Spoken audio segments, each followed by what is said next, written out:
പൂച്ചകളുടെ ഉറക്കം മനുഷ്യരുടേതിൽ നിന്ന് തികച്ചും വ്യത്യസ്തവും കൗതുകകരവുമാണ്.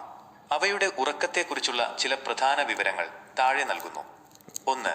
ഉറക്കത്തിന്റെ ദൈർഘ്യം. പൂച്ചകൾ ഒരു ദിവസത്തിന്റെ നല്ലൊരു ഭാഗവും ഉറക്കത്തിനായി ചെലവഴിക്കുന്നു. ശരാശരി സമയം.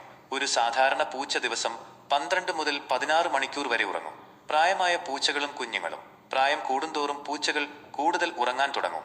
ചിലപ്പോൾ ഇത് ദിവസം 20 മണിക്കൂർ വരെയാകാം. 2. ക്രിപ്പസ്കുലർ സ്വഭാവം. പൂച്ചകൾ രാത്രികാല ജീവികളാണെന്ന് പലരും കരുതാറുണ്ട്.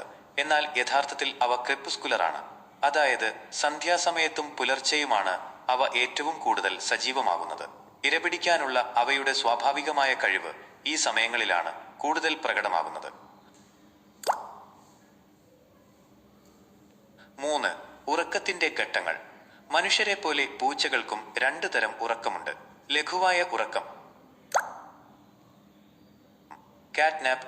പൂച്ചകളുടെ ഉറക്കത്തിന്റെ 75% ഭാഗവും ഇതാണ്. ഈ സമയത്ത് അവ പെട്ടെന്ന് ഉണരാൻ പാകത്തിലായിരിക്കും. ചെറിയൊരു ശബ്ദം കേട്ടാൽ പോലും അവ കണ്ണു തുറക്കും. ഗാഢനിദ്ര, ഡീപ് സ്ലീപ്പ്. ബാക്കി 25% സമയം അവ വളരെ ആഴത്തിൽ ഉറങ്ങുന്നു. ഈ സമയത്താണ് പൂച്ചകൾ സ്വപ്നം കാണാറുള്ളത്. അവയുടെ കാലുകൾ അനങ്ങുന്നതും മീശ തുടിക്കുന്നതും ഈ ഘട്ടത്തിലാണ്. 4. ഉറങ്ങുന്ന രീതികൾ. പൂച്ചകൾ പല ഭാവങ്ങളിൽ ഉറങ്ങുന്നത് ശ്രദ്ധിച്ചിട്ടുണ്ടാകും. ചുരുണ്ടുകൂടി ഉറങ്ങുന്നത്. ശരീരത്തിലെ ചൂട് നിലനിർത്താനും ആന്തരിക അവയവങ്ങളെ സംരക്ഷിക്കാനും വേണ്ടിയാണ് ഇങ്ങനെ ചെയ്യുന്നത്. വയർ ആകാശത്തേക്ക് കാണിച്ചു കിടക്കുന്നത്. ഇത് പൂച്ചയ്ക്ക് നിങ്ങളിലുള്ള പൂർണ്ണമായ വിശ്വാസത്തെ സൂചിപ്പിക്കുന്നു.